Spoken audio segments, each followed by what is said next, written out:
Hey everybody, this is Miss Annie from Miss Annie's Home and Kitchen, and I am here with my mom and with my sister because they are up here this weekend celebrating with me for my birthday. So I thought this was the perfect time to get them to make some of my favorite things. So my mom is excellent at making pies, so she is going to demonstrate how to make a super easy, awesome, no-fail pie crust that she just loves. So we're gonna do that for you, and I'm gonna turn the time over to my mama. Hey. And we're gonna kind of step out of the way. Sorry. All right, Mom. Hey everybody, I am so excited to do this. I have my special I Can Do Hard Things shirt on because most people think making homemade pie crust is really hard, but it's not. I'm going to use this recipe. It's really different. It's a no-fail recipe. It's my mom's, and it's wonderful. First, 3 cups of flour. It's all pre-measured. Then I'm going to add a teaspoon of salt. I have my handy dandy little pastry blender that I love this one because there's no restriction and it all flows very nicely. So we've got this in here. To that, I'm going to add a cup, and these are pre-measured. That's why I love them, because you put cup measures, shortening in cup measures, you got a mess. You all know that. So it's pre-measured. So there's 1 cup, and because it's a cup, 3 cups of flour, it'll be 1.5 cups of the shortening all in there. And then you take your pastry blender and just blend this up like this until you've got it. You'll see, it'll be nice little pea-sized pieces. Now, if you, oh, sorry. I need that fork and that knife, please. If you don't have a pastry blender to do this with, that's no problem. I'll show you what I have used in the past. So no excuses, don't have to have this, but it's wonderful. So I will use a fork and a knife, and you just chop it up. Can you hold that a little bit? You just use it like this. But that takes a while, and I'm not into a long time. This is easy, right? So use this if you don't have the other, to show you how to do that. And then this, just keep mixing this until you've got the shortening all worked into it. Very easy. My mother one time, bless her heart, I was doing a chili supper when I was in high school. We were raising money, and we had everybody bringing in all the ingredients, and one of our things was homemade apple or homemade pies. Well, don't you know, none of the pies came in as they were supposed to, and I called my mother in a panic because we didn't have any pies. Do you know that mother of mine made 25 pies and brought them in for that chili supper? So fast forward 55 years at our class reunion, and some of my classmates were still talking about the time my sweet mother made 55 pies for our chili supper. So with that, I got to mix this just a little bit more. You can see how that's getting kind of crumbly and looking just right. Okay, just about there. By the way, this is 3 cups of flour, and it actually makes enough crust for a 2-crust apple pie, plus there's some left over. And what I love to do with the leftovers, you don't have to, you can put it in the fridge, and it keeps a long time in the fridge, so you can use it later. Annie, am I keeping it in the middle here where I'm supposed to? Yep, you got it. Okay, so we've got that mixed up just right. And so now what I'm going to do is I'm going to add the other ingredients that you may or may not heard of.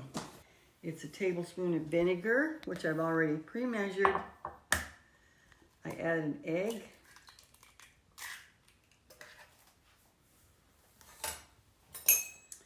You'll whip this up together. See this? There we go.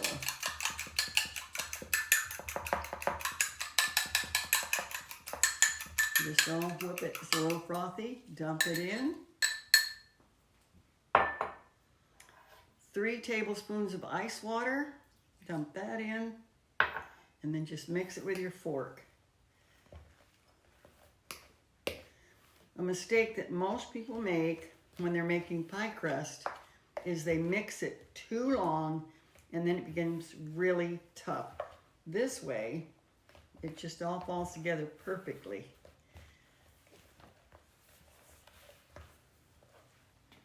You can see how it's coming together. Mix it up from the bottom.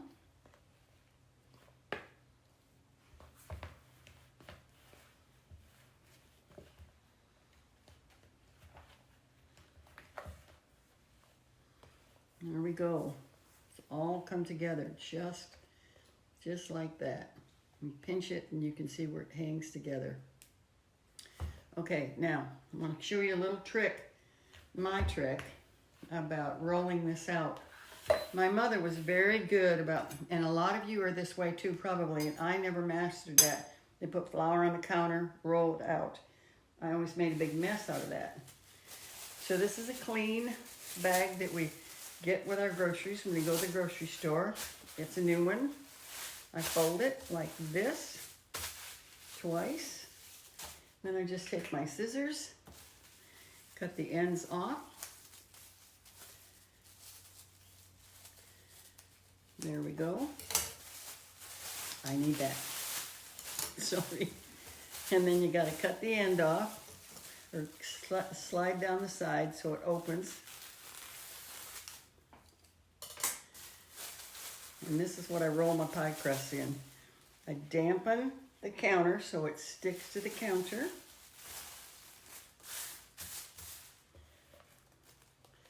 Take the amount of dough out that I want for the crust. How much dough do you think you would need, Mom? Measure, like, as far as, like, do you need a cup? Do you need... No, that probably measures out to about 1.5 cups, I would guess. Pretty close.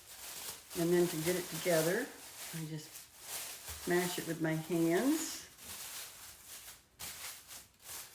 Oh, the rolling pin, girls. Where did we put it?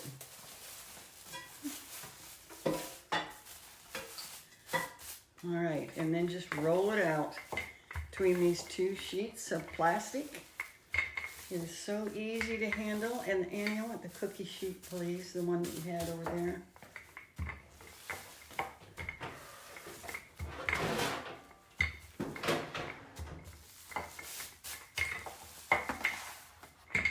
And because we have done another video on making an apple pie, and I actually showed you how to do all of that, I know that this dough makes extra, this recipe makes extra dough, and I, as a kid, loved what I'm going to show you. Mother'd have the leftover dough, and what makes this so fun, again, with the wax papers, you can so easily handle this. I'm just going to put the leftovers right here. Sorry, I get out of the camera's view and pull that off. And we're going to bake this because it makes wonderful little tarts. We always love the leftover. Where did I put that knife? Right here. Oops, it was right underneath the rolling pin. Can you imagine? And then I'm just going to make some cuts in it so that when it's done, we can eat it like this. So yummy. This will bake in the oven at 350 degrees for about 10 to 12 minutes. Always depends on your oven. All right. That about wraps up this no-fail dough. One last thing though that I forgot. Another wonderful thing about this dough is you can wrap it up in plastic, put it in a plastic bag, put it in the oven, or in the oven, in the refrigerator. It'll keep for 2-3 weeks in the refrigerator, and then you just take out what you need, roll it out, pie crust. It's so simple. I love it. So will you. All right, girls. So this is just a little add-on to our pie crust recipe. I told you that recipe gives you extra pie crust. I loved it when I was a kid growing up. Mom would roll that out, bake it extra, and then we'd have these little pie crust tarts. Come on, girls. You each got to try one. I can't wait. Woo! These have some homemade raspberry jam on them. It's so good. It is. It's delicious. After all you've been talking about it, Great Definitely idea, good. Mom. definitely worth the wait. Okay, All right. extra pie dough. Good. So this is an extra treat that you can make. And we so appreciate you guys for being here tonight. And we hope that you'll try this out. And we will see you next time. Thank you.